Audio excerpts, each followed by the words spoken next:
오늘의 공도사는 일상의 풍경, 사물에 주목하여 죽어있지만 살아있는 기억의 공간, 삶의 공간을 사진으로 표현하고 있는 차경희 작가입니다.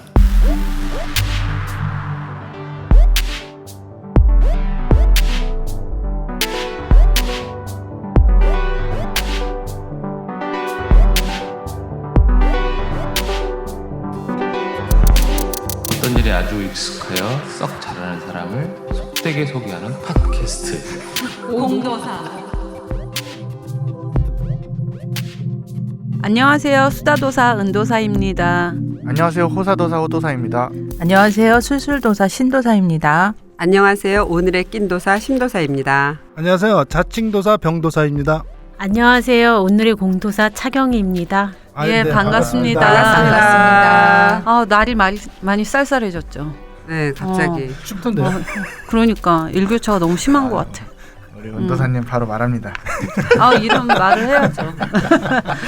제일 중요한 네, 날씨. 지금 카운트하고 있습니다. 근데 이렇게 좀 추워지는 날 해 지는 거 보면은 요즘에 노을이 되게 아름답잖아요. 예. 네. 예. 우리 병도사님부터 그 해 질 때 해줄 보면 때요? 어떠세요? 느낌이? 노을이 있는 그거는 이제 장면이요? 상상을 각자 알아서 하는 건가? 며칠 전에도 봤어요. 노을.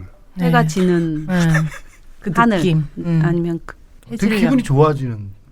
곧 밤이구나. 세상에 오는구나. 이제 술 시간이 됐구나. 뭐 이런 건가? 어둠을 좋아하시는군요. 그런 것 같아요. 밤을 많이 좋아해요.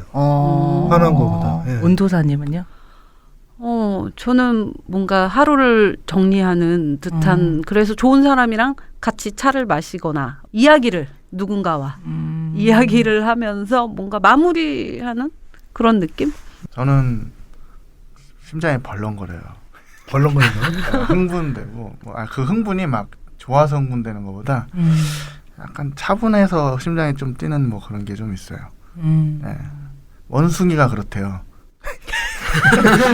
아니 그 미적인 거를 사람만 누릴 수 있냐 그걸 실험했는데 원숭이가 그 바나나를 들고 가다가 노을이 지는 걸 보고 그 바나나를 들고 온 걸 바닥에 놓고 한참 보더래요. 그러더니 그 노을이 딱 지니까 바나나를 깜빡하고 그냥 갔대요. 네. 제가 아마 그런 기분인 것 같아요.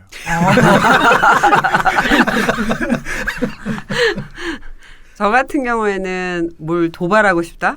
이대로 끝날 것 같은 거를 참지 못하겠다? 네. 그러니까 뭐 새로운 일을 다시 시작하거나 네. 뭐 그런 기분이 드는 것 같아요. 공도사님은 어떠세요? 글쎄요. 저는 가장 편안하면서도 그리움이 밀려오는 시간이에요. 그러니까 가만히 있다가도 해지는 거 보면 괜히 슬퍼지기도 하고 예. 가장 무거워지는 시간인 것 같아요. 그러게요. 오빠, 나는 안 슬퍼. 차경희 작가님 사주 보고 예. 마음속으로 그림을 그려봤는데 네. 그 서산에 해질 때 그런 느낌이 생각이 나는 거예요. 네, 그래서 저는 그걸 고독함이 아닐까라고 생각했거든요. 예. 다른 분들은 어떻게 생각하시나 궁금해서 여쭤봤는데 풍경이 다들 좀 일치하고 맞는 부분이 좀 저는 있는 것 같거든요. 예, 작업에서 느껴진 어떤 그런 느낌들. 고독하세요? 저 이렇게 사주에 네. 그 외로울 거가 3개 있다고. 3개요? 진짜요? 그랬던 것 같아요. 외로울 예. 거? 예. 그 반전의 반전 뭐 이런 거 아닌가요? 반전에 너무 고하면 그러니까 강한 뭐 부정은 긍정이다 뭐 이런 거 있잖아. 강한 고독은 행복이다 뭐 이런 거 막 역으로 뭐 이런 거 아니에요? 그래서 제가 차경희 작가를 보면 뭘 계속 같이 도모하고 싶은 생각이 드나 보다. 맞다. 그럴 수 있겠다. 너무 고독해 보여서요? 도발하고 아니 싶은. 여기는 성향을 보면 일을 하고 싶어하는 사람이니까. 난 어쩐지 좀 슬퍼 보이더라. 그래요. 바나나 놓고 바나나를 놓고 싶은 기분. 근데 그거 너무 얘기 슬프다 진짜. 뭐가요? 바나나를 놓고 간다는 게 노을을 자기가 보다 그 노을을 보다 그걸 잃어먹는 거죠. 잊어버리면 자기가 먹을 거 가져왔다는 거. 제가 그래요. 그래. 차경희 작가님 그 사진 찍으시는 작가님이십니다. 네. 지금 우리가 다른 얘기 하다가 갑자기 작가님을 잊어버렸어요. 네. 사진을 전공하셨는데 네. 지금 쭉 사진을 해오신 작업들이 대체적으로 사진 안에서도 장르가 되게 많잖아요. 어떤 예. 영역의 작업 활동을 하셨는지 좀 설명을 해주시면 좋을 것 같아요. 저는 이제 전공을 두 가지로 했어요. 처음에 다큐멘터리로 이제 포트레이트를 이렇게 찍었었고요. 그다음에 후반에 다시 학교를 들어가서 그때는 이제 순수 사진을 했거든요. 그래서 어떤 내가 다큐멘터리 쪽이다, 순수 쪽이다 이렇게 좀 장르를 이렇게 규정하기는 조금 애매한 것 같고요. 형식에 있어서는 저는 그러니까 현실을 뭐 가장하거나 포토샵으로 이렇게 뭐 현실을 없애거나 그러진 않아요. 그러니까 베이스는 다큐멘터리 스타일이고 내용적인 측면에서는 어떤 사회적인 측면보다는 개인적인 어떤 관점들을 더 많이 드러내기 때문에 그러니까 글쎄요, 혼합이라고 해야 될까요? 조금 장르를 굳이 장르를 구분한 상황에서 작품의 어떤 성향을 보자면 사진 자체의 어떤 이미지로 작품을 보여주는 방식은 다큐 쪽과 가깝고 그 예. 내용을 보여주는 측면에서 봤을 때는 어떤 사회적인 담론을 담기보다는 어떤 개인적인 감정에 충실한 네네, 어떤 그렇죠. 그런 작품. 예. 예, 알겠습니다. 오늘 정리가 잘 되시는데요. 변호사님 상태 좋은데. 얘기 안 하신다고 하더니만. 근데 그러면 작품은 칼라나 흑백, 요즘은 흑백 하시는 작가분들이 그렇게 많지는 않으시던데 선생님은 어떤? 저는 이제 초반에는 다 흑백만 이렇게 했었고요. 그다음에 나중에는 컬러 이제 아날로그 작업을 하다가 지금은 이제 디지털로 찍어서 이제 프린트를 하는 편이거든요. 근데 이제 어떤 장르를 나는 흑백이다, 컬러다, 디지털이다 그러기보다는 제가 어떤 그 주제를 선택하는 거에 따라서 거기에 맞는 기법을 제가 선택을 해서 이렇게 사용을 하는 것 같습니다. 그러면 지금 최근 작업들은 이제 컬러 위주의 작업들을 지금 현재는 예, 그런- 지금은 컬러로 하고 있습니다. 그럼 지금 현재 작업 지금 하고 계시는 작품들은 어떤 내용을 담고 있는 작업들을 하시고 계세요? 제가 이제 작업은 계속 테마는 다르지만 그 전에 했던 제가 작업들의 주제랑 계속 이제 연장선에 있는 것 같거든요. 그래서 이제 가장 오랫동안 했던 작업이 이제 한국의 풍경 안에 이렇게 무덤이 자리 잡은 이제 무덤 풍경을 통해서 삶과 죽음에 대해서 또 공전의 풍경으로 이렇게 해석한 게 있어요. 그 작업을 했었고 그 작업을 하다가 이제 올해 눈에 들어왔던 거는 이제 꽃들이었어요. 그래서 이제 예를 들어서 그 4천만이 꽃을 찍기 때문에 작가가 꽃을 찍기에는 참 위험성도 크고 그다음에 부담도 굉장히 이제 큰 건데 어느 날 이제 꽃을 보면서 아무리 아름다운 꽃도 그 10일을 넘기지 못한다라는 그런 이제 속담을 이렇게 이제 생각을 하게 되다가 사라지는 풍경에 대한 어떤 생과 사 뭐 이런 것들을 좀 생각을 하게 된 것 같아요. 그래서 그 이제 처음에는 사라지는 것들을 붙잡고 싶어서 꽃의 만개의 절정의 순간들을 이렇게 찍다가 사진을 찍으면서 이렇게 이제 새롭게 발견된 거는 사라지는 게 죽음이 아니라 살아 있는 것만이 사라질 수 있겠구나 그런 생각이 들었어요. 그래서 꽃이 시간의 움직임에 따라서 사라지는 것들을 사진으로 표현하면서 그 안에서 그러니까 만개 안에서 어떤 그 생과 사의 어떤 의미 그리고 그 의미 안에서 어떤 사라지는 것은 살아 있음이다 그런 의미로서 이제 작업을 이제 순환의 연속으로 이렇게 이제 해보았습니다. 그러면은 그 무덤 시리즈 작업하고 지금 현재 꽃 시리즈 작업하고 어떤 보여지는 이미지는 굉장히 어떻게 정반대의 이미지라고 느낄 수도 있겠지만, 예, 같은 내용 측면에서 보면 어떻게 삶과 죽음이라는 그 어떤 순환적인 어떤 관계에서 보면 어떤 같은 맥락의 작업이라고 볼 수도 있겠네요. 예, 그렇죠. 그러니까 어떻게 보면 무덤 풍경 안에서는 조금 넓게 삶과 죽음에 대해서 이제 얘기를 했다라면 이번 꽃사진에서는 그러니까 좀 더 이제 구체적으로 그 안에 이렇게 들어가는 작업인 것 같아요. 제 이제 참고로 제 무덤 풍경 안에서도 사실은 꽃들이 계속 풍경 안에 작은 것들로 이렇게 이제 존재를 하거든요. 근데 이제 요번에는 이제 꽃을 직접적으로 이제 드러내면서 그 안에서 이제 생과 사를 같이 순환의 연속으로 이제 보여주려고 하는 거죠. 저 같은 경우에는 무덤 시리즈 작업을 너무 좋아하는데 그 되게 오랜 시간 동안 찍으신 것 같아요. 그래서 어느 정도 찍으셨는지 어떻게 그런 작업을 하게 됐는지도 궁금하거든요. 그 작업은 지금 이제 한 11년 전부터 이렇게 시작을 했거든요. 그래서 그러니까 제가 어떻게 보면 33살 나이가 나오네요. 이미 공개됐습니다. 네, 33살 때 이렇게 그때부터 하게 됐는데 사실은 이제 갑작스럽게 그 이제 동생의 그 죽음을 이렇게 이제 겪게 됐어요. 겪게 되면서 이제 일상의 한 걸음에서 한 발을 어떻게 딛느냐에 따라서 삶이 결정되기도 하고 죽음이 결정될 수도 있겠구나. 제가 아마 이제 그러한 경험을 하기 전에는 죽음은 순리대로 가는 거고, 나와 내 가족, 뭐, 가까운 사람에게는 이런 갑작스러운 죽음은 없을 것이다. 그리고 어떤 죽음에 대한 것들이 굉장히 그 거대한 사건으로 아마 인식을 하고 살았을 것 같아요. 근데 이제 갑작스러운 그런 이제 죽음을 이제 겪으면서 이 죽음을 삶 속에서 내가 어떻게 받아들일 것인가 거기에 대한 어떤 좀 저에게 이제 화두가 만들어진 것 같고요.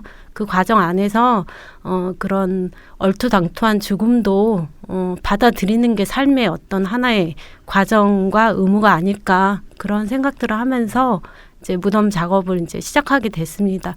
그래서 그 작업의 어떤 그 시작은 동생이 누운 자리에서 보이는 풍경은 무엇일까? 그 안에서 우리 집은 보일까? 뭐 이런 것들을 이렇게 이제 생각을 하면서 자연 속에 자리 잡은 무덤을 통해서 이제 그 산자와 죽은 자가 같이 맞물려서 왜냐하면 죽음은 죽은 자의 공간이 아니라 산자와 죽은 자가 다시 만나는 어떤 매개의 공간이다. 이런 의미로서 이제 생각을 하게 됐고 또 그 사람이 마지막으로 누운 자리는 그를 사랑했던 사람들이 가장 애틋한 마음으로 보금자리를 만들어주는 장소다. 이제 그런 생각을 하면서 저는 이제 제 풍경 안에서 무덤이 어떤 하나의 사건, 그 다음에 아주 그 무덤이 주인공으로 이렇게 나오는 그게 아니고 전체적인 풍경의 조화 안에서 삶과 죽음이 이제 어우러지는 이를테면 산 사람이 봄을 겪고 여름을 맞이하고 가을을 맞이하는 것처럼 무덤 속의 풍경들도 산 사람처럼 같이 계절을 맞이하면서 그 자리에서 같이 우리와 함께 이렇게 호흡하고 있다라는 그런 느낌으로 사진을 표현하려고 했습니다. 아니 근데 그 주제가 어떤 그 죽음으로부터 이제 시작이 되었는데 네. 보통 이제 죽음을 대면하면서 또 무덤은 또 직접적인 죽음의 어떤 상징을 가지고 있는데 사진이란 매체는 또 더더욱 또 직접적이잖아요. 네. 그랬을 때 보통은 약간 돌아서 은유적인 어떤 다른 상징물을 찾는다던가 네네. 어떤 은유적인 어떤 요소를 대체해서 이미지화 시킬 것 같은데 굉장히 어떻게 더 세다고 그럴까? 맞짱 뜨는 느낌? 그런 느낌이에요. 사실 그렇게 접근하기가 더 힘들겠다라는 생각이 들어요. 작가 입장이라면. 근데 막 그렇게 단도직입적으로 그러니까 죽음을 무덤을 통해서 무덤의 풍경을 통해서 이야기하게 된 뭔가 좀 다른 이렇게 방법론도 생각을 해보셨는지 아니면 그냥 그게 순간 뭔가 올인이 그냥 되신 건지. 글쎄요, 그거는 제 성격도 있는 것 같아요. 그러니까 어떤 작가들은 그러니까 그런 문제가 생기면 오히려 그걸 이제 덮고 다른 방법으로 이렇게 이제 하는 게 있다라면 저는 그러니까 제가 극복을 할 때까지 사진적 대상을 통해서 끊임없이 이렇게 마주하려고 하는 이거는 작업뿐만이 아니라 살아가는 저의 어떤 스타일인 것 같기도 하고요. 그리고 이제 어떻게 보면 이제 직접적일 수도 있는데 어떻게 보면 숨은 그림이기도 하거든요. 그 무덤 풍경 안에서 처음에는 자연 풍경으로 보았다가 자세히 들여다보면 그 안에 숨은 그림처럼 이렇게 이제 무덤이 자리 잡고 있는데 그게 또 우리가 받아들이는 죽음에 대한 그 관점이 아닐까 그런 생각도 들어요. 우리가 누구나 다 죽는다는 걸 알지만 살면서 우리가 과연 나의 죽음을 얼마만큼 인식하고 살까 그런 부분들도 참 많이 고민을 했었거든요. 근데 또 가린다고 또 가려지는 게 또 죽음도 아니기 때문에 저는 보일 듯 안 보일 듯 사진 안에서 이제 제가 굳이 어떤 죽음에 대한 그 기호를 아주 슬프게 아니면 아주 역적으로 이렇게 드러낸다고 해서 그게 전달이 되는 게 아니라 무덤이라는 그 코드 자체가 이미 슬픔을 많이 내포하고 있기 때문에 제가 풍경 안에서 그것을 이렇게 가리더라도 볼 수 있는 사람은 얼마든지 볼 수 있고 또 외면하고 싶은 사람은 그 사진 자체를 또 외면하는 그런 부분들도 있기 때문에 제 나름대로는 이제 어떤 그 무덤이 테마이지만 사실은 저는 무덤을 찍은 게 아니고 그 사람의 포트레이트를 찍은 거예요. 풍경 안에서. 그러니까 한 사람 한 사람이 그러니까 무덤 하나하나가 살았을 때 그 사람이 삶을 영위했을 때 어떤 모습일까 이런 것들을 생각하면서 이렇게 찍었기 때문에 이제 그 사진이 세다 아니면 부드럽다 잔잔하다 막 이렇게 보는 거는 제 생각에는 그 사람이 죽음을 어떻게 인식하고 직면하느냐에 따라서 그 차이도 있을 것 같습니다. 저는 그 사진들을 보면서 차경희 작가가 그런 죽음이나 삶과 죽음의 경계에 대해서 어떻게 생각하는지 좀 많이 보이는 것 같아요. 그러니까 아까 이제 은도사님이 얘기한 것처럼 대면성, 피하지 않고 바로 직접적으로 대면하려고 하는 거, 그리고 그 시선이 굉장히 낮고 멀리 있잖아요. 예. 그리고 낮고 멀리 있는 그 시선, 작가의 시선, 그리고 시간이 사실 사진은 순간을 찍는 거이긴 하지만 그 시리즈에서 저는 보여주는 시간은 되게 영속된 시간으로 시간이 되게 무한정 길어 보이는 느낌을 받거든요. 그래서 그런 시간성의 느낌이 작가가 그거를 어떻게 대면하는지를 좀 보여주고 있지 않나? 그런 생각이 좀 많이 들더라고요. 그리고 좀 이제 그 무덤이라는 게 그 나라마다 굉장히 좀 이렇게 다른 형식으로 이렇게 있잖아요. 저는 차경희 작가님 사진 작업 보고서 어떤 느낌이 들었냐면 인물 사진도 찍고 풍경도 굉장히 다른 풍경을 찍으셨잖아요. 근데 저는 거기서 바람이 느껴지는 거예요. 네, 맞아요. 그 산에 한번 올라갔다가 길을 잃어버린 적이 있었거든요. 근데 그날 바람이 엄청 불었는데 굉장히 무섭더라고요. 막 이게 어떻게 되는 거지? 그 스산한 바람 있죠. 근데 물론 봄도 찍고 여름도 찍으셨는데 또 불구하고 사진에서 그 바람의 느낌이 뭐라고 해야 돼? 이렇게 서늘하면서도 이거는 뭘까? 뭐 인간적인 약간 혼자 된 느낌이라고 해야 되나? 그게 꼭 무덤이라서 그런 거라기보다 그 사진에서 느껴지는 그 바람 느낌이 저는 좀 되게 신기하게 느껴졌어요. 굉장히 날카롭게 보신 것 같아요. 어머나. 제가 그 사진에서 근데 이제 지금 얘기만 듣는 분들은 뭔가 그 서늘한 바람 하면 뭔가 으시시하잖아요. 네. 근데 이제 저는 이제 서늘한 바람이 아니고 그러니까 이제 그때 당시에 제가 이제 사진을 찍으면서 이렇게 이제 느꼈던 거는 그러니까 사실 그런 큰 일을 겪고 나서 제가 한 3개월 정도 있다가 그 작업을 이렇게 시작을 했거든요. 그때는 주변에서 아무리 이렇게 위로를 해줘도 그 위로가 어떤 말로도 위로가 안 됐던 것 같아요. 그래서 저는 어떻게 보면 제가 가장 힘들 때 카메라를 들고 밖에 나가거든요. 뭐냐면 저한테 가장 위로를 주는 게 사실은 카메라인 것 같아요. 왜냐하면 사람들은 제가 한 말을 또 하고 그다음에 어떤 그 슬픈 얘기를 하면 제 얘기로 그대로 들어주는 게 아니라 그냥 잊어버려. 너만 그런 거 아니야. 그냥 뭐 괜찮아. 뭐 이렇게 얘기하는데 사실은 정말 힘들 때는 그런 얘기가 위로가 안 되잖아요. 근데 카메라는 제가 본 걸 또 보고 찍은 걸 또 찍고 제가 어디를 가더라도 그냥 묵묵히 저를 따라와주고 저한테 그 어떤 토도 달지 않고 그리고 무엇보다 제가 그렇게 헤매이고 서성이는 그 시절에 찍은 사진들이 지나고 나서 보면 저의 그때 그 시간의 모습이 고스란히 담겨져 있거든요. 그래서 가장 저한테 이제 큰 위로를 주는 도구인 것 같고요. 그 사진을 찍으면서는 그때 당시에 정말 그 오지의 고진악한 곳에 죽은 자와 함께 그 공간에 마주했을 때 저한테 가장 큰 위로를 줬던 거는 따뜻했던 바람, 햇살 뭐 이런 것들이었어요. 그러니까 그 사진 안에서 저는 그러니까 그런 걸 넣고 싶었어요. 공기감. 그러니까 그 죽은 자의 그 안식처에서 내가 느꼈던 편안한 어떤 공기, 햇살, 그런 아늑함들. 사실 그러니까 우리 산자들이 사는 거처보다 그 죽은 자들이 누워 있는 거기가 훨씬 더 아늑하고 평온한 뭐 이런 좀 그 기운들을 좀 느낀 적이 있었거든요. 그래서 사진 안에서 제가 가장 많이 이렇게 신경을 쓰려고 했던 거는 그 바람의 느낌이었어요. 그 바람이 스산함이 아니라 뭔가 그 따뜻하고 평온한 그런 느낌으로. 그러면 그 바람의 영향이 꽃에도 이제 연결이 되는 것 같네요. 자연스럽게. 네. 사진 작업 오래 하셨잖아요. 아유, 오래 안 했죠. 어려워요, 사진 작업. 어렵더라고요.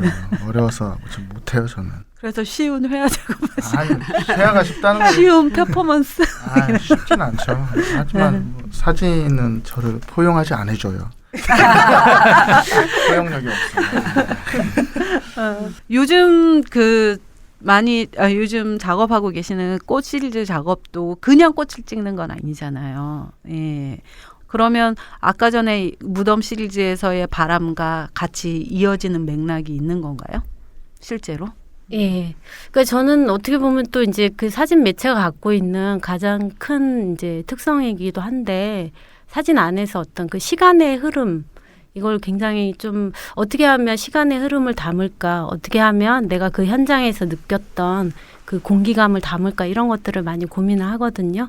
그래서 이제 그 무덤 시리즈 같은 경우에는 대형 카메라로 이제 카메라를 저속으로 해서 어떤 바람의 흐름들, 시간성을 담기 위해서 그렇게 표현을 했다라면 요번에 이제 꽃사진은 디지털 카메라로 이렇게 찍었는데 그런 잔잔함들보다는 좀 더 이제 극대화돼서 시간의 흐름에 따라서 우리가 그러니까 뭐 유년기가 있고 청년기가 있고 또 노년기가 있고 막 그런 것처럼 꽃이 시간의 흐름에 따라서 어떻게 이렇게 흘러가는지 그런 것들을 좀 더 이제 극대화로 보여주기 위해서 이제 사진적인 이제 테크닉을 좀 요번에는 이제 좀 활용을 했습니다. 네. 그 테크닉은 비밀인가요? 진짜 그거 되게 하기 힘들 것 같아요. 네. 아니 좀 재밌었어요. 사실은 제가 처음 꽃 아까 전에도 처음에 말씀하셨듯이 꽃이라는 것과 중년의 여성 만약에 여성 작가가 그 작업을 했다면 사실은 그 자체만으로도 수많은 질문을 받거나 이런 소리를 듣거나 이랬을 여지가 충분히 있는 그런 부분도 있는데 그런 어떤 나름의 어떤 다른 그 안에서도 나름의 방식들을 이렇게 찾아내신 거 아닌가 재미있는 요소들을 찾아낸 것 같은 생각이 들었어요. 그 사진들을 봤을 때. 글쎄요. 근데 이제 테크닉은 그러니까 이제 몰랐을 때는 뭔가 특별할까 한데 그러니까 사진을 전공하고 작업을 하면 테크닉을 내세우면 그거야말로 진짜 초짜인 것 같거든요. 그래서 이제 요번에 이제 테크닉을 이렇게 쓰면서 되게 많이 좀 고민을 했어요. 고민을 했는데 근데 이제 테크닉을 쓰고 안 쓰고를 떠나서 저는 이제 대상에 대한 주제의식이 가장 중요하다고 생각이 들어요. 작가한테. 그 어떤 작업을 했었어도 저의 뭐 그전 작업, 뭐 터사진, 무덤을 찍은 터사진도 그렇고 뭐 기타 또 뭐 다른 작업들 그다음에 이번에 꽃사진 이것도 이제 발표를 하면 어떤 반응이 올지 모르겠지만 저는 좀 공격을 좀 많이 받았었습니다 그동안. 근데 우선은 공격을 받을 수 있는 여지가 많은 것이 아까 전에도 죽음, 무덤.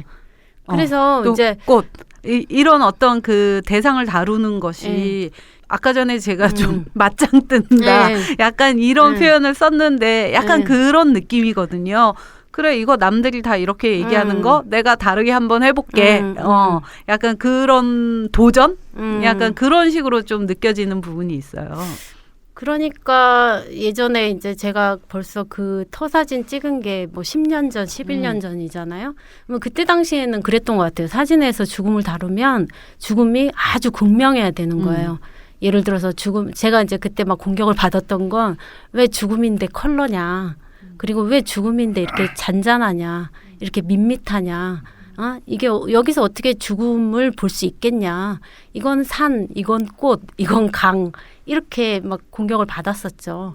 그리고 뭐 그보다 더 심한 이제 왜 너의 그 사소한 사적인 죽음과 동생의 죽음 가지고 보편화를 시키려고 하냐. 다 그런 거 아니에요, 작업이? 그러면서 사진을 던졌죠. 이런 쓰레기 같은 사진. 아니 근데 오히려 저는 역으로 그게 맞는 거 같은데요. 작업이 다 그런 거 아니에요? 근데 예. 그게 그때 당시에는 저한테는 엄청난 이제 그 쇼크였죠, 진짜. 굉장히 큰 상처였고. 근데 이제 저의 기질이 또 이제 거기에 또 순응하진 않아요. 그래서 이제, 맞짱을 떠서 그 작업, 그때가 그러니까 한 4, 5개월 됐을 때라면 그리고 나서 작업은 계속 했죠. 한 7, 8년 동안. 근데 이제 그게 상처가 엄청나게 저한테 크게 있었나 봐요. 그러고 나서는 제가 갑자기 대학원 이제 졸업할 때쯤이면 제가 이제 막 잘 나가는 그건 아니었어도 대학원 때까지 굉장히 작업을 성실하게 열심히 하는 사람이었었거든요. 근데 작업 그때 되면 이제 막 포트폴리오를 보여주면서 갤러리에서 이렇게 전시할 곳을 찾아야 되는데 그거를 안 하고 제가 정신이 나갔었나 봐요. 제가 갑자기 갤러리를 차린 거예요. 제대로 맞짱 뜨셨구나. 네. 기억이 나요. 저는 저 지금 이제 얘기를 하는데 저의 그 양력 중에서 저는 제가 갤러리 했었다고를 아예 그냥 양력에서 빼요. 가장 저한테는 후회스러운 선택 중에 하나거든요. 그리고서는 이제 갤러리를 차려서 거기서 전시를 했었는데 작업할 돈 가지고 이제 다 말아먹고 집에서 이제 돈 받아가지고 다 말아먹고 한 2년 정도 작업을 안 하고 전시를 해요. 그때 이제 다짐은 뭐였냐면 그래 내가 이제 사진 니까지 것들한테 안 보여준다. 내가 한다. 이제 내가 차려서 내가 한다. 내가 차려서 내가 한다 하면서 이제 했어요. 의도가 그거였군요. 네. 그러다가 이제 한 2년 정도 했는데 너무 괴로운 거예요. 제 작업만 보면 한때는 나도 작가가 꿈이었다. 이제 이렇게 이제 저를 위로하려고 그랬었는데 이제 그 시기가 지나면서 제가 이제 나한테 정말 너 어떻게 살래? 어떻게 살고 싶니? 했을 때 이제 제가 이렇게 선택했던 결론은 죽을 때 죽더라도 개인전 한 번만 하고 죽자. 그래서 이제 그 터사진을 2013년도에 이제 전시를 하게 됐죠. 그러고 나서는 이제 그 전에 뭐 다른 기타 일들 이렇게 다 접고 그 다음부터는 이제 계속 작업만 하는 거죠. 그래서 사진을 던졌던 분이 엄청난 계기를 주셨네요. 네? 근데 그때는 근데 몰랐어요. 그러니까 그게 그렇게 큰 상처였는지도 몰랐고 그다음에 제가 갤러리를 왜 했을까? 내가 그때 잠깐 미쳤었나 보다. 욱하는 마음에 하셨어요? 네. 아니 근데 모르겠어요. 그때는 몰랐는데 계속 맞짱 뜨시는 스타일이라니까 계속 보니까 맞아. 계속 보니까 그래? 근데 이제 그 개인전 하면서 알게 됐죠. 내가 그게 그때 그 들었던 말이 너무 상처여가지고 겉으로는 맞짱을 떴지만 실제로 이렇게 현실에서 이렇게 대면하면서 이렇게 보여줄 자신이 없어서 내가 오히려 정반대의 길을 갔었구나. 그런 생각을 하고 그래서 근데 개인전 하면서 이제 굉장히 좀 후회를 많이 했죠. 내가 한 5년 전에 차라리 더 빨리 다른 길로 안 가고 전시를 했으면 좋았지 않을까 막 이런 생각들을 했는데 근데 또 지나고 나서 이렇게 생각을 해보니까 저한테 있어서 굉장히 큰 힘을 얻은 건 있는 것 같아요.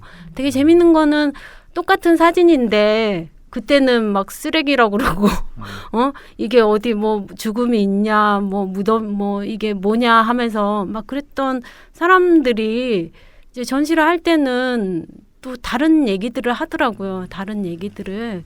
그래서 이제 근데 그런 게 또 이해 작업을 이제 보는 시선이나 작가분의 어떤 촬영하는 어떤 그 작업을 해 나가는 과정에 있어서 그만큼 시간이 흐른 것도 영향이 되게 많이 있을 것 같아요. 그 사람들이 변덕스럽게 다 뭐 옛날에는 막 그렇게 했다가 이렇게 하려고 했던 건 아니었을 것 같고 그냥 자연스럽게 시간이 흐르다 보니 또 감수성은 계속 바뀌잖아요. 나이가 예. 들면 들수록 예, 좀 그랬던 받아들여지는 것 게 좀 넓어지거든요. 그래서 어쩌면 그 사람들 늙을 때까지 작업을 기다리면서 아니 근데 그거는 맞는 것 같아요. 그리고 작가 본인도 그럴 것 같아요. 왜냐하면 그때는 너무 그거에 심하게 꽂혀 있으니까 가르치는 사람 입장에서는 얘를 여기서 좀 건져야겠다는 입장에서 그렇게 얘기했을 수도 있겠다는 생각도 좀 있어요. 왜냐하면 그게 나빠서라기보다는 너무 여기에 이렇게 깊이 들어가 있으면 좀 위험할 것 같은 느낌이 있어서. 아무튼 은도사님이 네. 크리틱을 많이 하시기 때문에 네. 지금 본인이 본인이 좀 위험하죠. 지금 찔린 게 있어. 아무튼 아니 근데 또 그런 것도 있잖아요. 한두 장일 때는 그게 좀 비판적 크리틱을 할 수 있는데 이게 오랜 세월 동안 그러면 이, 못해요. 함부로 못해요. 작가가 맞아요. 느껴지는 아. 시간과 내공과 맞아요. 작업 양과 이게 에너지 네. 자체가 보여지기 때문에 그 앞에서는 사실 그렇죠. 어떤 크리틱도 네. 못하는 게 맞아요. 있거든요. 네. 이게 중요한 부분이에요. 그래서 그만큼의 어떤 시간이 정말 어쩌면 필요했던 시간이었지 않았나 그런 생각도 있어요. 저는 그렇게는 생각 안 해요. 좋게 생각하세요. 제 기억에 무서워 맞짱뜨는 갤러리 하실 때 진짜 힘들어하셨던 거 좀 기억이 나요. 저는. 네. 가보셨어요? 되게 오래. 저는 오래 알고 있었어요. 아. 모른 척했지만 근데 왜 이렇게 둘이 안 친한 것 같아요? 저는 서로 항상 관심이 없나 보네. 성향을 바라볼 수밖에 없네요.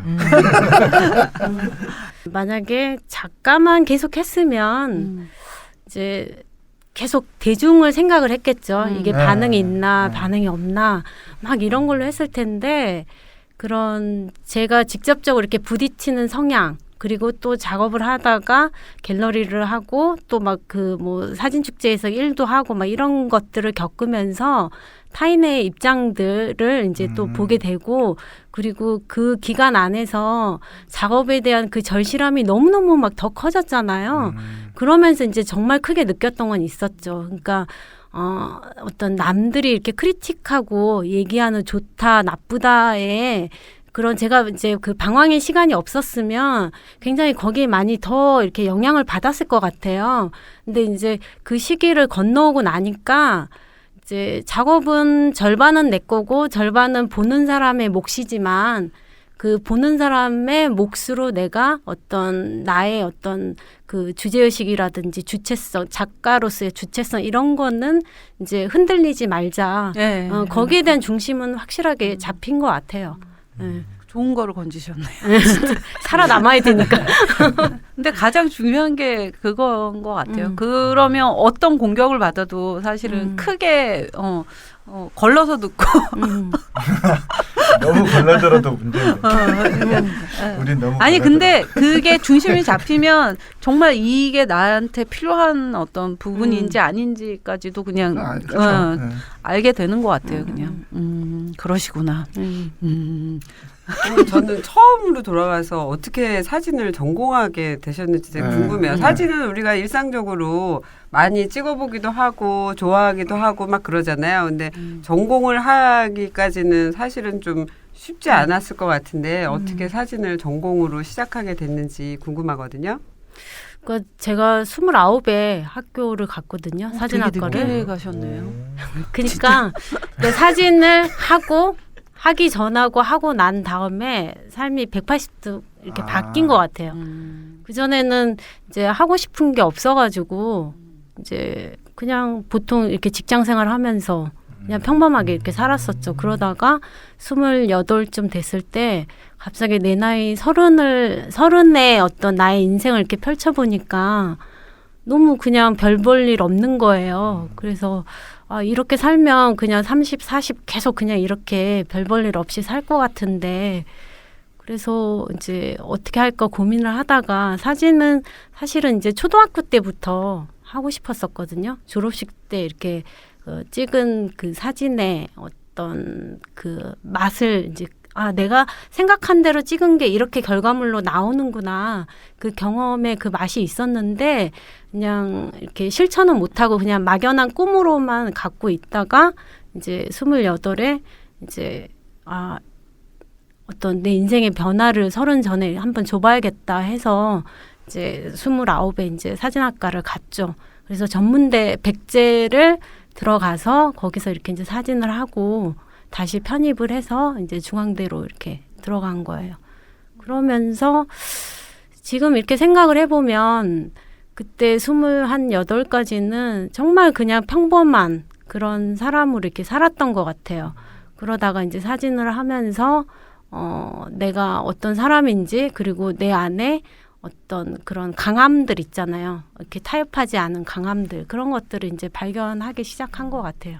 그러니까 외유내강인 것 같아요. 부모님은 그 전 시절을 그리워하시겠네요. 제가 옛날에는 갑자기 작업을 한다고 왜 저러나. 그랬는데 예술이 배려났다고 사람. 그렇죠. 원래 사진학과 갔을 때는 이제 학교 졸업하고 사진관에서 돈 벌겠다고 그랬는데 저랑 이제 같은 거짓말했네요. 근데 2000년대는 이미 사진 아니야 2000년대 초반은 되게 왕성했던 괜찮았어요. 시기다. 네, 맞아. 왕성했어요. 그 이후에 지나면서 맞아 그랬다. 그 30대 초반에 사실은 그 무덤 작업 하신 거잖아요. 네네. 그러니까 인간의 생로병사 네. 이런 것들은 사실은 나이가 들어도 모르시는 분들은 삶이 뭐냐 죽음이 뭐냐 생각 안 하시는 분들이 있는데 네. 그게 어떻게 보면 되게 젊은 나이에 그런 것에 대한 고민을 하신 거잖아요. 그러면 고통도 있었을 것 같고 아니면 생로병사를 딴 사람보다 뭔가 더 이렇게 고민해서 오는 부작용? 부작용? 네. 아니면은 더 나아짐? 뭐가 있을까요? 글쎄요. 지금 생각해 보면 그러니까 무덤 작업을 하기 전에도 제가 이렇게 이제 그 학교 다닐 때 초기에 이렇게 포트레이트 이렇게 찍은 것들을 보면 소록도 사람들 찍었었고 그 그다음에 작업이 그 이전 작업이신 거예요? 그리고 정신요양원 사람들 찍었었고 그리고 다방 레지 이렇게 찍고 했었거든요. 다큐. 네, 다큐멘터리로. 근데 이제 찍기는 했지만 좀 이제 그 소재를 이렇게 감당하기는 굉장히 힘들었던 것 같아요. 그러니까 한 개인의 어떤 그 감당이 아니라 내가 사진가로서 타인의 삶을 정말 책임질 수 있는지에 대한 어떤 그런 갈등들이 계속 스스로에게 어떤 그 질문들이 계속 갔던 것 같고 그리고 나서 이제 무덤 작업 터 사진을 이렇게 이제 찍으면서부터는 글쎄요, 그러니까 오히려 제 개인의 문제니까 어떤 타인의 삶에 대한 어떤 그 책임감 이런 것에 대한 어떤 그 죄책감 이런 것들은 조금 이제 줄어들었던 것 같고 그 다음에 제가 왜 죽음을 찍었을까 어떤 나의 사적인 것들을 이렇게 빼고라도 그건 뭐냐면 내가 감당할 수 없으니까 그걸 붙잡고 계속 감당하려고 애를 썼던 그 시기였던 것 같아요. 그리고 그때 당시에는 거의 한 5년, 6년, 7년 막 그렇게 그 작업하면서도 자다가도 막 그거 생각하면 되게 괴롭고 아팠었거든요. 아팠었는데 이상하게 그 개인전을 하고 나서는 그 슬픔에서는 조금 제가 이렇게 벗어날 수 있었던 것 같아요. 그러니까 그건 뭐냐면 어떤 저의 어떤 그 슬픔에 대한 어떤 그 극복도 있었지만 제가 개인적으로 내 동생의 어떤 동생의 죽음을 얘가 살았었다라는 어떤 그 흔적을 이 세상 어딘가에 좀 남기고 싶었어요. 남기고 싶었는데 동생이 자기 여자친구에게 우리 누나는 사진한다고 사진 작가다 뭐 이런 얘기를 했었다고 해서 어떤 제 사진 속에서 어떤 떠나간 누군가에 대한 어떤 그 기억들을 이렇게 불러올 수 있는 그런 거를 좀 남기고 싶었던 거고 그리고 그 과정 안에서 저는 그래도 좀 뭐 여전히 아프긴 하지만 극복의 과정에서는 조금 맞는 것 같아요. 아까 질문하신 거에서. 그럼 지금은 좀 더 여유로운 시각으로 달라지신 부분이 있는 거네요? 제가 이제 뭐 감당하면서 이렇게 이제 슬픔을 이렇게 다스릴 수 있는 그때는 이제 그 다스릴 수 없으니까 어떤 그 사진을 찍으면서 계속 이렇게 발버둥을 쳤던 것 같고요. 네. 저는 선생님 꽃 작업을 사실 처음 봤거든요. 심혜성 선생님이 보여주셔서 예. 그때는 작업을 좀 이해를 못했어요. 왜 예. 꽃을 찍지? 그랬는데 그 작업을 쭉 보고 나서 선생님이 왜 이 지금 다시 꽃을 찍는지에 대한 맥락이 좀 잡히게 됐거든요. 예. 근데 실제 사진 작업을 처음 시작하면 보통 다큐멘터리나 스트레이트 사진부터 하거든요. 사실 길거리로 나가고 사람들 찍고 막 그렇게 되는데 저도 해보면 저도 그 고민 많이 했었어요. 되게 사진 폭력적이거든요. 어느 부분에서는 어떤 사람의 생활을 침범하는 부분이 있어요. 지금이야 뭐 저작권이나 초상권이가 좀 공론화돼가지고 좀 덜하는데 저도 그렇게 막 찍었었는데 지금 돌아보면 조금 되게 안 좋은 부분이 있었어요. 저는. 그래서 사실 멀리 했나?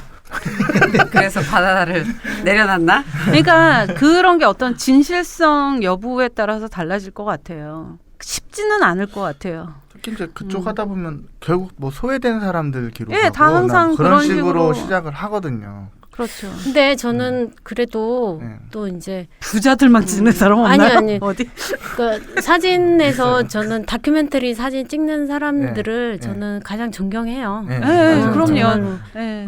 그걸 끊임없이 자기가 감내하면서 이렇게 찍는 거고 또 그게 사진의 가장 큰 힘이기도 하고.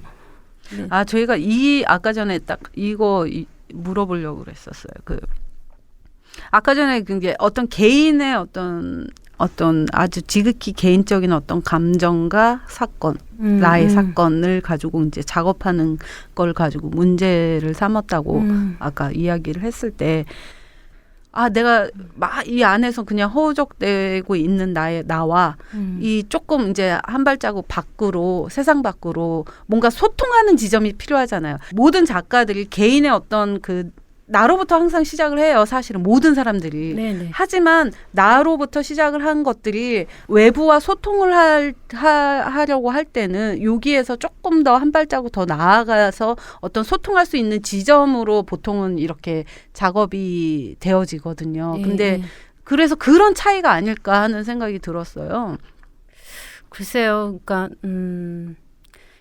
어쨌든 자기의 이야기 가지고 작업을 이렇게 한다라는 거는 외부의 사람과 이렇게 소통을 하고 싶다라는 기본적인 이제 마음은 다 누구나 다 있을 것 같고요. 또 그래야 된다라고 생각을 하고, 근데 그렇기 때문에 이제 어떤 대상을 선택을 한 다음에 표현 방법에 있어서 그런 뭐 전략들은 이렇게 이제 세우고 나서 이렇게 작업을 할 때 저는 기본적으로 그러니까 이제 나의 이야기지만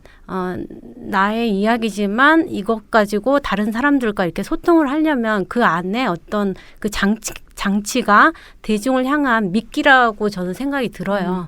그것을 이렇게 들여다볼 수 있고 관심 있게 어떤 호기심을 이렇게 가질 수 있는 그 장치들.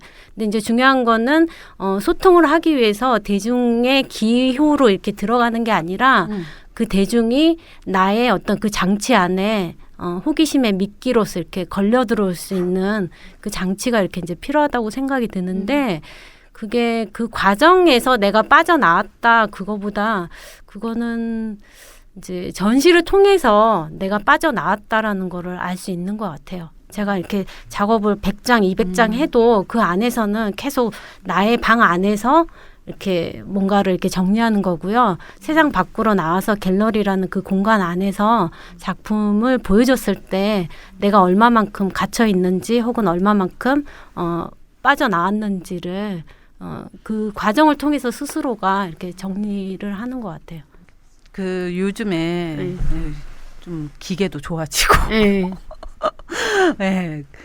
요즘 일반인들도 사진을 잘 찍으시는 분들이 굉장히 많고 진짜 이미지의 홍수라고 이야기를 하잖아요. 정말 너무 많은 이미지들이 그냥 나오고 있고 그런 것들이 사진이란 말이에요. 대부분이 사진, 영상 뭐 이런 것들인데 그런 것들에 대해서 어떻게 생각하시는지 궁금하고 또 그런 분들과 그 프로페셔널한 어떤 사진 작가의 어떤 경계 지점을 어떻게 생각하시는지 그런 게 진짜 있다고 생각하시는지 글쎄 저는 그러니까 이렇게 제가 예전에 한 10몇 년 전에 호주 갔을 때 이렇게 보면 그냥 일반 가정집인데 그 홈스테이 안에 사진집들이 있었어요. 그리고 제가 그때 제가 찍은 뭐 사진들 이렇게 가져가서 보여주면 그 사람들이 아주 막 그 상류 계층의 그런 특수 직업을 가진 분들도 아닌데도 불구하고 제 사진, 다큐멘터리 사진들을 어느 정도는 이해를 하더라고요. 근데 한국은 이렇게 다 카메라가 있어요. 특히 이제 그 시니어들 있잖아요. 직장 이렇게 퇴임하시고 막 이런 분들이 다 작가로 이렇게 지금 이제 등단을 하는 그런 시기여서 어떻게 보면 진짜 사진 전공해서 작가로 이렇게 활동한 사람들은 한 5년 지나면 돈이 없어서 전시를 못 해요. 근데 이제 그렇게 뒤늦게 이제 뭐 퇴임하고 이렇게 취미생활로 이렇게 이제 그 사진 배우신 분들은 이제 경제력이 되니까 우리보다 더 좋은 카메라로 이제 사진 찍어가지고 전시 공간 이렇게 구해서 이렇게 막 전시하고 막 그러거든요. 그래서 처음에는 그런 거 보고 좀 좌절도 했어요. 좌절도 했는데, 근데 이제 가장 그 안타까운 현실 중에 하나가 그렇게 많은 사람들이 사진을 찍는데 사진이 어떤 역할을 하는지는 어떤 게 예술인지는 사실은 대부분이 모르는 것 같아요. 그래서 어떤 정말 뭐 일출 어디 가서 아니면 어디 똑같은 왜 그 사진 애호가들이 이렇게 찍는 그 장소들이 있어요. 그런 데 가서 이렇게 찍은 다음에 보여주면서 작품 같냐고 하면서 막 이렇게 하는데 그런 거 보면 우리가 그 전공한 사람들이 사진을 보는 거랑 비전공 그 사진 애호가 분들이 이렇게 사진을 보는 그 기준이 극과 극으로 다르죠. 하다못해 이제 저희 부모님도 야 나는 옛날에 너 사진 잘 찍는 것 같았는데 왜 사진 하면서 왜 무덤 찍고 막 그 정신요양원 막 찍고 그러냐. 내가 네 사진 무덤이 이쁘긴 한데 내가 우리 집에 남의 무덤을 걸 수는 없지 않냐. 막 이렇게 얘기하거든요. 막 이런 거 보면 굉장히 그러니까 다 누구나 다 사진을 찍지만 사진을 왜 찍는지 그다음에 사진에 대한 의미 이런 것들은 완전히 다르잖아요. 다른데 근데 저는 오히려 그러니까 더 많은 사람들이 사진을 찍고 사진에 더 취미를 갖다 보면 사진을 보는 관점도 이제 좀 성장을 하지 않을까 저는 긍정적으로 봐요. 처음에는 오히려 우리가 더 이렇게 자본에 침범당한다는 생각이 들었는데 오히려 그 사람들이 우리가 예를 들어서 음식으로 따지면 처음에는 막 맛집만 다니잖아요. 근데 다니다 보면 자기의 그 취향에 맞는 그러니까 원재료의 맛을 살리는 그런 이제 맛집을 이렇게 찾는다라면 사진도 처음에는 멋진 장소만 막 다니면서 이렇게 찍다가 어느 날 보면 그게 아주 그냥 식상하고 지루하고 그러다 보면 나는 사진으로 무엇을 찍을까라는 스스로에 대한 그 물음이 생길 거고 그런 관점에서 내가 다시 돌아가면 그게 꽃이라는 게 많은 사람들이 꽃 사진을 좋아하잖아요. 사실 많은 그 특히 자연 나이가 드신 분들은 꽃 자연 경관 막 그런 아까 전에 말씀하신 일출이라든가 노을 막 이런 것들을 되게 좋아하시잖아요. 그런 부분에서 공격을 당할 여지가 많은 부분이 어떤 그 자체만으로 아무리 아무것도 안 해도 내가 꽃을 찍겠다라는 말만 한 걸로도 이미 그냥 그런 여지가 많은 반대로 그런 사진 생각이 드는 것 애호가들 같아요. 팬이 생길 수도 있죠. 꽃을 이렇게도 찍을 수 있구나. 막 사진뿐만이 아니라 그림도 꽃그림 작가라는 게 이게 좀 경시하는 말로 그렇죠. 되잖아요. 그래서 쉽게 소품으로 소비될 수 있는 소재다라고 하는. 근데 우리 진짜 있는데. 얼마 전에 우리 곡선 같이 여행 갔다가 그 화엄사에서 꽃 봤잖아요. 정말 그 꽃과 잎사귀의 대비가 이게 자연이니까 정말 너무 선명하고 예쁘지. 이걸 내가 그림으로 이걸 그대로 이 색을 옮겼다면 사람들이 이거 가짜 꽃 같다고. 그래서 그걸 그대로 재현했을 때 오히려 더 자연스럽지 않은 느낌. 그런 느낌을 줄 수 있기 때문에 그거를 그대로 가져오는 게 굉장히 좀 어떻게 보면 뭔가 그 비판의 대상이 근데 차경희 되지 않나. 작가 작품에서 나오는 꽃은 뭔가 명랑함에서 나오는 담백함 느낌의 꽃이 아니라 뭐를 다 알고 난 다음에 찍은 꽃 느낌이 그 명리학으로 들거든요. 풀어서 막 이렇게 네, 맞아요. 맞아요. 그래서 그 담백함의 결은 좀 다른 것 같아요. 그냥 명랑해서 꽃이 좋아서 예쁘니까 찍는다는 느낌은 저는 안 들거든요. 예. 그럴 거는 같아요. 눈에 보이지 않는 걸 항상 넣어서 네. 그걸 보이게 하려고 하시는 마법을 부리려고. 영혼이 늙었어요. 영혼이. 석양이다 석양. 아니, 어떤 사람 보면 나이 네. 들어도 영혼이 되게 어린 사람이 있잖아요. 명랑함. 우리 아버지 같이. 베이비야 베이비. 요번에 그 일본에서 우리 곧 전시하게 되는 그 계집이 상을 들고 문지방을 넘으며 12가지 생각을 한다. 이 전시에서 오늘 차경희 작가님하고 오늘의 심혜정 작가님 두 분이 이제 공동으로도 작업을 하셨잖아요. 꽃으로. 그 작업 과정 좀 어떻게 설명 좀 드려도 될까요? 제가 차경희 작가 작업을 되게 좋아했어요. 그래서 눈여겨 이렇게 계속 보고 있었는데 꽃 사진을 이렇게 보면서 이렇게 촬영할 때도 좀 따라가도 보고 그랬었거든요. 근데 너무 좋은 거예요. 그래서 요번에 이제 2인전을 같이 이제 하자고 공에서 이제 제안을 받으면서 그냥 이렇게 따로따로 작품을 하는 것보다 둘이서 하는 공동 작업을 하나 정도 같이 했으면 되게 좋을 것 같다 생각했었고요. 그래서 이제 꽃 사진을 찍는 거를 보고 그거를 이제 사진 프레임, 그러니까 사진 찍는 사람이니까 어디 가나 앵글을 갖다 놔도 사진 프레임이죠. 네. 저는 이제 영상을 많이 하니까 이렇게 어디 가서 찍어도 그게 이제 뭐 이야기가 있고 뭐 약간 연속적이고 좀 다른 차이들이 있거든요. 그래서 그런 차이가 만나면 되게 재밌겠다.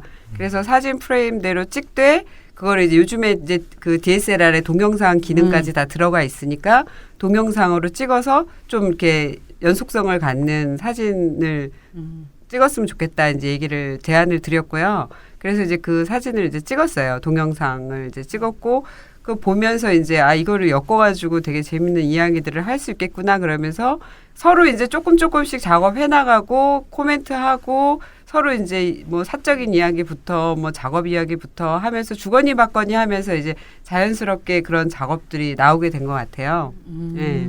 영상 작업이 됐잖아요. 그래서 두 분이 합쳐서 하나의 영상 작업으로 완성이 되었는데 그 영상 작업이 꽃과 거짓말 이고 그 안에서 나오는 그 영상 작업의 이미지는 차경희 작가님이 촬영을 하셨고 그 안에서 계속 두 여성분이 서로 대화를 주고받는 두 분이 주고받는 그런 내용들은 어떻게 해서 만들어졌고 어떤 이야기를 하는지 그 심혜정 선생님이 그 시나리오를 쓰셨잖아요. 네네네. 네, 그 부분도 좀 얘기 좀 해주세요. 제목은 먼저 꽃과 거짓말은 이제 차경희 작가가 먼저 이제 이야기 꽃들도 거짓말 하는 것 같다에서부터 출발됐거든요. 그래서 제목은 차경희 작가님 먼저 설명해 주시고 그 다음에 시나리오에 대해서는 제가 설명하면 좋을 것 같은데요.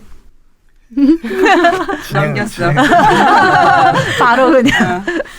그러니까 그 영상을 찍기 전에는 이제 현대인의 초상을 고민하게 됐어요. 그러니까 사람들이 그러니까 곱게 차려입고 굉장히 그 상냥하고 부드러운 말투로 이렇게 웃으면서 얘기를 하잖아요. 그래서 그 얘기를 들으면 이 사람이 정말 착하고 곧 그렇게 할 것 같은데 보면 웃으면서 말만 하고 행동은 없는 거예요. 그래서 웃음이 거짓말이다, 위장이다라는 생각을 했어요.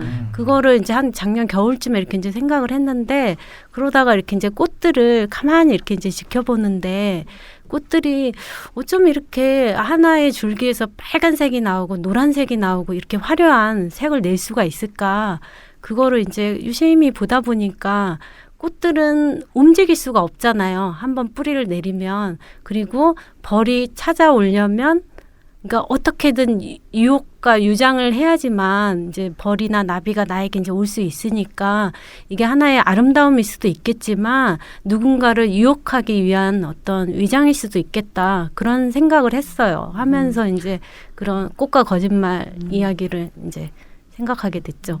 제가 이제 받아서 이야기하면 우리 둘도 만나서 이야기하지만 이제 뭐 꽃이 위장도 어떤 소통의 방법이잖아요. 벌이나 뭐 누군가에게 자기를 오게 하는 그리고 소통의 방법이고 그다음에 차경이라는 작가와 저도 만나서 공동 작업을 하면서 소통을 해야 되는데 그 거짓말이라는 영역이 되게 재밌는 거예요. 그러니까 말은 어쨌든 차경이 작가가 던져줘서 제가 받았는데 아 거짓말이 소통의 영역이기도 하고 그리고 나쁜 소위 우리 이제 거짓말을 나쁘다라고 이야기하는데 어린아이들한테 그렇게 가르치죠. 네. 그리고 우린 거짓말을 하는 거죠. 저는 거짓말이 되게 긍정적이라고 생각이 들었어요. 그래서 거짓말이 어떻게 보면 되게 생존의 언어구나. 그러니까 정확하게 어떤 거를 소통하지 못하고 정확하게 이야기하지 못할 때 사실은 언어는 어떤 걸 정확하게 지시하지 못하잖아요. 그렇기 때문에 애초에 그 한계를 우리가 알고 그 경계의 언어의 거짓말의 언어를 우리가 좀 적극적으로 이야기를 그거를 잡아보자 그런 이야기였어요. 그래서 전제를 거짓말로 딱 다니까 아주 이야기하기가 편하더라고요. 막 아무 말을 해도 될 것 같고. 거짓말이잖아. 하는 거죠. 그래서 되게 재밌다 이 거짓말이라는 게. 그래서 은도사님이 이렇게 보고 있던 책도 제가 뺏어와서 그 거짓말의 파라독스 같은 거, 그 논리학이긴 한데, 그래서 이것은 전부 다 참이야, 뭐 이것은 전부 다 거짓말이야 하면서 그 영역이 되게 무한정 넓어지는 거예요. 참 거짓의 그 논리를 가지고. 그래서 우리의 언어가 되게 이제 로지컬한 언어 안에서 우리가 갇혀 있다면 거짓말이라고 하면서 우리의 영역이 확장되어지고 확 넓혀지는 게 되게 재밌더라고요. 그래서 우리가 두 사람이 만나서 뭔가 소통하고 작업하고 뭐가 잘 됐다라고 하지만 그거보다는 오히려 우리가 가지고 있는 한계를 인정하고 오히려 영역들을 넓혀 나가는 게 우린 되게 재밌게 느껴졌었거든요. 예, 그래서 뭐 제목처럼 되게 재밌는 이야기들을 주고받으면서 뭐 성적 이야기, 뭐 개인의 뭐 살아온 이야기도 주고받으면서 그 이야기를 쭉 풀었어요. 근데 어쨌든 그 이야기를 전부 다 늘어놓을 수는 없으니까 그래서 그 이야기들을 가지고 약간 말장난도 넣고 그다음에 추려가지고 이제 두 여자가 이야기하는 방식으로 축약해서 시나리오를 썼죠. 예. 그러니까 나레이션은 또 다른 분이 하고. 예.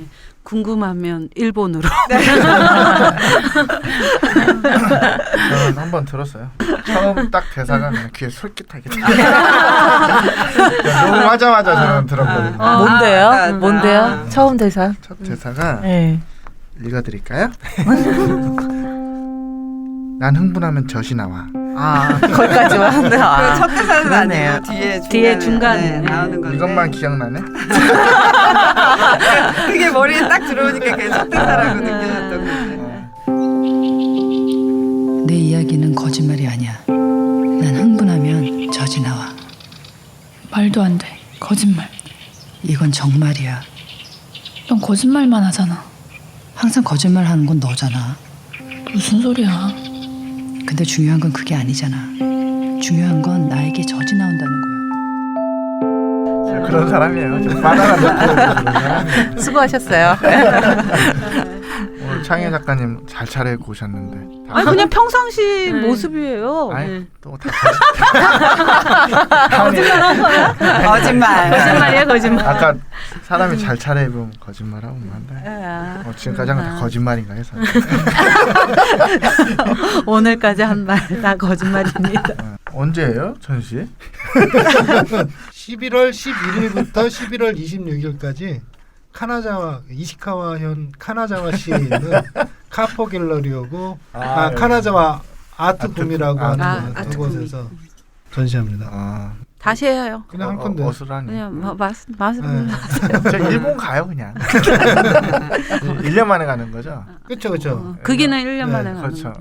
딱 이 시기에 그 카나자와시에서 그 카나자와 아트 스페이스 링크라고 하는 그 지역 예술 축제라고 하는 것이 열리거든요. 그러니까 그 카나자와시 전체에 있는 아트 스페이스들이 동시에 지금 하고 있는 전시들을 한 곳에 본부격인 곳에다가 전시를 하면서 같이 연합해서 같이 공동으로 같이 오픈을 같이 하는. 근데 이전에 프린지 페스티벌이 카나자 네. 프린지 페스티벌이 딱 5일날 끝납니다. 근데 그거는 참 그 아쉽게도 우리가 가는 시기가 딱 카나자와 21세기 미술관이 큰 전시가 딱 고주 끝나가지고 그 1년 중에 딱 한 열흘 그 다음 전시 준비하는 그 기간하고 딱 맞아버렸더라고요. 그럼 아예 닫아요? 닫지는 아니야. 않는데. 그러니까 이렇게 몇 개 전시는 큰 있는데 전시들이 그 큰 그래도 거기 상설 전시도 상설 볼만해요. 전시, 되게 좋은 거 많아요. 보면 아는 거. 그게 좀 아쉽더라고요. 책에서 본 거 막 이런 거. 그때 작년에는 그 사진가 전시했거든요. 토마스 루프 거. 네. 그거를 그 시골에서 하고 있더라고요. 엄청 크게. 그러니까 그거 깜짝 놀랐어요. 가보는데. 근데 그 미술관이 엄청 유명한 미술관이더라고요. 네, 컨템퍼러리 미술관으로는 되게. 그러니까 속초에 엄청 큰 미술관이 있다고 생각하시면 돼요. 좋은데? 네, 속초에 엄청 큰 미술관. 아니 신도사님 고독할 고가 있는 거 사실이에요? 아 고독할 고가 몇 개 있는지는 저는 모르겠는데 어쨌든 쓰리고. 네. 그 왜 쓰리고라고 표현하셨을까 궁금하네요. 하여튼 그만큼 고독하다. 아 가슴이 쓰리고. 근데 원래 자기 세계를 갖고 연구하시는 분들은 좀 고독하셔야 돼요. 근데 차경희 작가님 좀 많이 고독하셔서 그렇죠. 예. 많이 고독하시고. 네. 그러면 그 고독함에서 벗어나려면 어떻게 하면 될까요? 몰입이죠. 아니 그런 네. 거 뭐 없어요? 뭐 협업이죠, 왕자님을 협업. 만난다던가 뭐 이런 거. 협업 아니에요? 그 제가 봤을 때는 고독할 때 네. 사람한테 집착을 하게 되면 괴로움의 시작인 것 같고요. 그게 사람이 아니라 다른 것. 근데 이제 차경희 작가님은 그게 이제 작업으로 된 거잖아요. 네네. 네, 그거는 저는 긍정적인 것 같아요. 네. 그런 것 같다. 네. 사람한테 집착. 근데 이제 재밌는 거는 그런 것 같아요. 그러니까 제가 이렇게 작업을 할 때, 그러니까 인물이랑 풍경이랑 이렇게 하는데, 제가 좀 에너지가 이렇게 채워져서 좀 힘이 생기면 인물한테 호기심이 가요. 그래서 인물을 찍게 되고, 그 다음에 좀 많이 이제 힘들거나 그럴 때는 그냥 자연스럽게 이렇게 풍경으로 이렇게 그럼 가더라고요. 나이 들어서 그럼 다 풍경 사진 찍게 그러면 힘 빠져가지고 그거 폐는 괜찮으세요? 폐? 폐활량 어떠세요? 저요? 네. 글쎄요. 뭐 작업하는 데는 아, 무리가 괜찮으세요? 없는 것 같아요. 다행이네요. 예. 왜 수품이 많아서 폐가 안 좋으실 것 같아요. 아까 잠깐 네. 얘기를 했었는데. 그래서 저는 나중에 제가 그런 거 하고 싶어요. 기회가 되면. 그러니까 어떤 그 이제 교회로 나가서 암시를 이렇게 차려가지고요. 힐링 캠프식으로 해서 저한테 만약에 사진이 뭐냐 그러면 사실은 그러니까 이제 우리가 사람은 보기 싫은 사람 억지로 봐야 되고 또 억지로 웃기도 하잖아요. 근데 사진을 찍을 때 보면 본능적으로 자기가 싫어하는 거는 절대로 안 찍어요. 사진 찍을 때 생각해 보세요. 내가 아픈 건 찍어요. 아픈 거. 아프고 슬픈 거는 찍는데 내가 너무너무 싫어하는 사람을 일부러 이렇게 카메라에 담기는 아마 쉽지 않을 거예요. 맞아요. 저 그렇네. 우리 와이프 안 찍은 지 한 10년. 초기에 엄청 찍었는데 한 10년 그러면은 된 것 같아요. 저는 이렇게 만약에 나 안 찍는 사람은 그 나를 싫어하는 건가? 그쵸. 그게 그러니까 굉장히 많아요. 이렇게 저는 저를 자아상에서 잘 안 찍거든요. 그러니까 자기를 거의 안 이제 찍어. 그 거부하는 그런 증명 사진 필요할 때만 찍거든요. 단체 사진에서 잘려본 적 있으세요? 남들이 찍는 거에는 뭐 그렇게 너무 또 빼고 이러는 것도 저는 분위기상 그런 것도 싫어해서 그냥 이렇게 끼어서 찍긴 하는데 내가 나를 이렇게 셀카라고 하죠. 그런 걸 안 찍는 것 같아. 그래서 나를 안 좋아하나 보다. 나는. 그러니까 이제 너무 애착 심한 거 아니에요? 사진까지 찍으시죠. 좀 심하지. 거울 보면 됐지 뭐. 얼마나 자기를 사랑하려고. 이 아이가 어쨌든 끊겼는데 네. 그래서 싫어하는 거를 찍지 않아서 네. 어쨌든 그 시골에서 암실에서 그쵸. 그러니까 본인들이 힐링 캠프. 힐링 그거 괜찮을 것 캠프처럼, 같아요. 그러니까 이제 저는 사진이 뭐냐 그러면 그러니까 이제 제가 사진 수업할 때 사진 가지고 나와 관계 맺기 뭐 자기 탐색 뭐 이런 거 많이 하거든요. 그래서 이제 만약에 그런 장소가 있다라면 이제 아날로그의 시간 이렇게 해서 사진으로 자기 이거 미리 알려주면 안 될 것 같아. 딴 사람이 하면 그래. 어떻게 이 말 듣고. 뭐 해도 괜찮아요.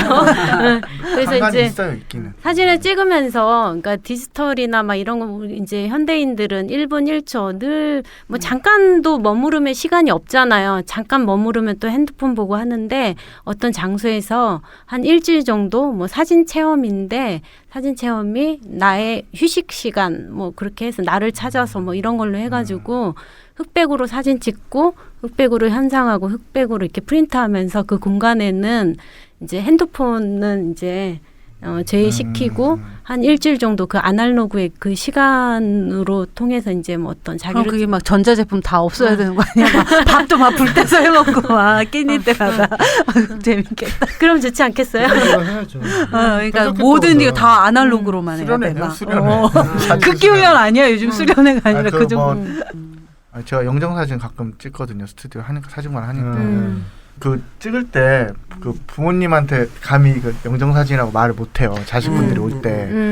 저한테 미리 그렇겠네. 이거 찍었는데 어떻게 하냐고 저한테 부탁을 해요. 그러면 이게 가족사진 찍는다고 오시고 일단 가족사진 찍을 때 나중에 살짝 벌리면 클로즈 이렇게 찍어서 나중에 제가 수정해놓고 갖고 있는 그런 식으로 하거든요. 어른들이 아무리 그래도 그렇게 말씀하시면 좀 서운하신 것도 있나 봐요. 그 말을 말은 좀 꺼내긴 힘든 건 네, 사실이에요. 자식으로서 꺼내기. 뭐 장수 사진이라고 바꿨는데 그게 그거죠. 근데 그 말이 더 웃기다 무슨 장수 사진. 아니, 이게 말도 바꾸는 거죠. 그리고 막 사진하는 사람들이 그 작업으로 이제 계속 카메라를 바깥으로 이제 다 사람들도 많이 찍고 풍경도 많이 찍고 하는데 가족은 잘 안 찍나요? 다들? 다른 사진 작가 한분 있잖아요. 그분 말고. 그러니까 그게 되게 힘든 것 같아요. 아니 그러니까, 저희 남편도 사진을 오랫동안 했었는데. 안 찍어주죠. 예, 우리가 대상이 싫은 겁니다. 아니 우리 애들도 뭐 이렇게 보통 아빠 사진하면 애 뭐 자라나는 성장 과정 뭐 이런 하나도 없어요. 우린 가족에 대한 그러니까 사진들이. 원래 대장장이 집에 쓸만한 칼 하나 없다고 맞아. 그거랑 똑같은 거지. 사진 애호가가 아니시고 그냥 작품을 근데 하기만. 왜 그 가족만 없는 게 아니고 사진가 얼굴도 없어요. 네 맞아요. 본인 프로필 네. 없는 사진가 엄청 많아요. 맞아요. 본인도 없고 네. 아무튼 우리 가족과 본인 사진은 별로 이렇게 찍는 것 아마 같지가 그 않아요. 본인 프로필에서 자기 사진 실력이 다 나오니까 절대 안 올리더라고요. 제일 중요하거든요. 진짜 프로필 없는 사진가 많거든요. 그럴 것 같아요. 왜냐하면 이 셀카 안 찍거든. 셀카도 안 찍고 거기서 실력이 다 들떴네. 자기를 어떻게 표현하느냐. 마지막 실력. 승부수. 그러네. 그렇죠. 자기 자신을 싫어하네. 사진 같은. 그러니까 남 찍는 거예요. 나만 싫어하는 게 아니었다. 다행이다. 이렇게 사랑받고 싶어가지고. 난 사랑받고 싶어요. 태양의 마텐.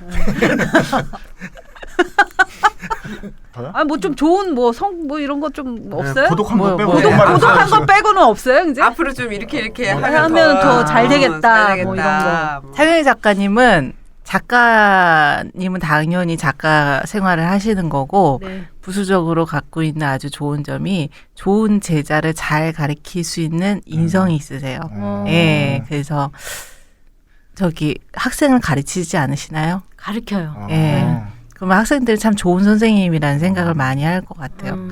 사진 던지지 마. 힐링 캠프 해야겠다. 진짜. 사진 막 던지지 마요. 아니야. 자기가 마음에 안 들어서 던진 사진을 이렇게 주워서 이렇게 딱 털어서. 그렇죠. 차경희 그런 선생님은 선생님? 저게 던지고 막 이런 인성은 아니세요. 예. 알죠. 제가. 대면 저도 제자로 받아주세요. 힐링 캠프예요. 근데 제가 예전에 그러니까 사진 하기 전에 그러니까 분식집에 김밥 먹으러 갔어요. 동네 분식점에. 네. 분식점에 벽에 거울이 있었는데 그 안에 점집이 있었던 거예요. 근데 이제 누구냐고 하니까 자기 아들이라고 그러더라고. 이제 식당 아주머니 아들이 식당 안에서 이렇게 이제 점을 봐주는 거죠. 그래서 이제 그 호기심에 제가 30분 기다렸다가 이렇게 들어가서 봤어요.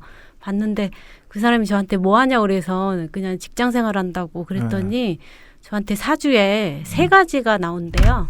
첫 번째는 뭐 선생님 나오고 그다음에 뭐 종교인 나오고 그다음에 예술가 이렇게 나온대 3가지가. 그래서 종교만 제가 하시면 되겠네. 세 개 다 할 수 있네. 그렇죠.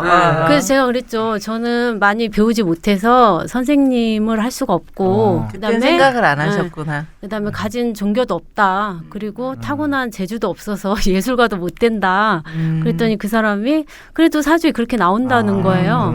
희한하네. 네. 근데 잘 살았다 이제 사주대로 그럼. 아니 근데 이제 이 얘기를 그때만 듣고 잊어버렸어요. 제가 네. 까마득히 잊어버렸는데 이제 그 중앙대 편입을 하고 나서 갑자기 그 말이 생각이 나더라고. 그 사람의 그 말이.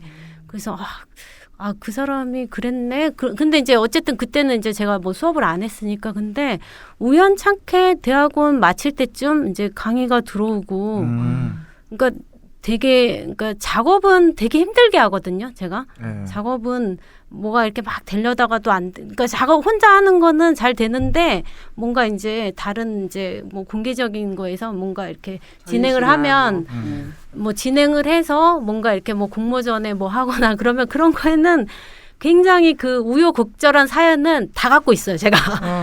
뜻하지 않게.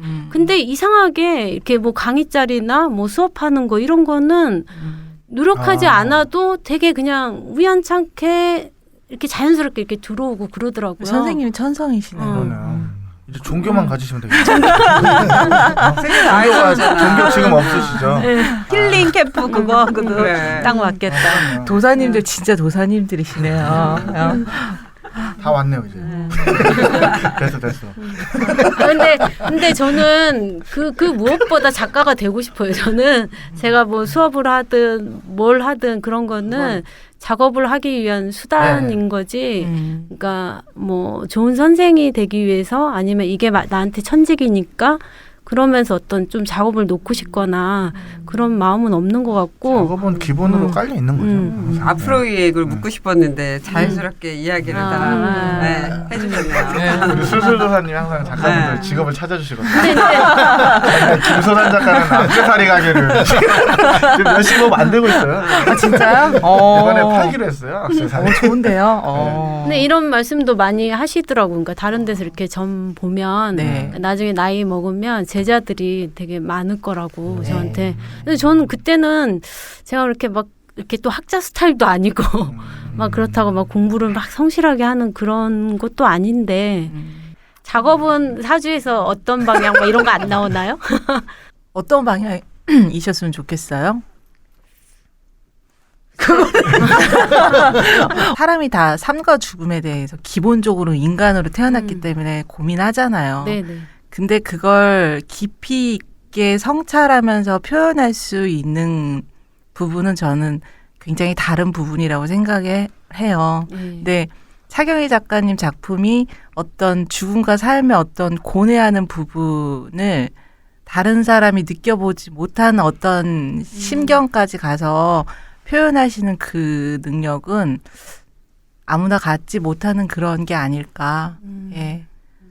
인간에 대한 측은지심, 예, 삶을 고민하는 거, 그게 다 조금씩은 다른 것이라서 햇빛에서 셔터를 누르는 작가가 아니라 생로병사의 삶의 그늘에서 셔터를 누르는 작가, 예, 그런 작업이 작가님한테는 예, 참 잘 어울린다는 그런 생각을 했어요. 예. 석양해질 때 그림이 가장 깁니다. 네. 작가한테 바라는 한마디 이렇게 하는 거예요 지금.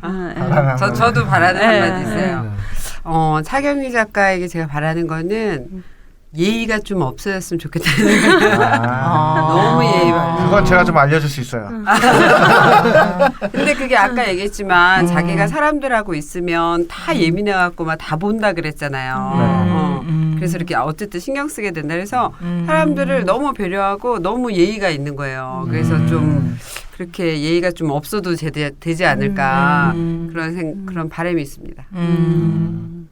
막대 먹은 경희 씨. 오늘 많은 이야기 작업 관련돼서 했잖아요. 예, 마지막으로 하고 싶으신 말씀 있으시면 한마디 해주세요.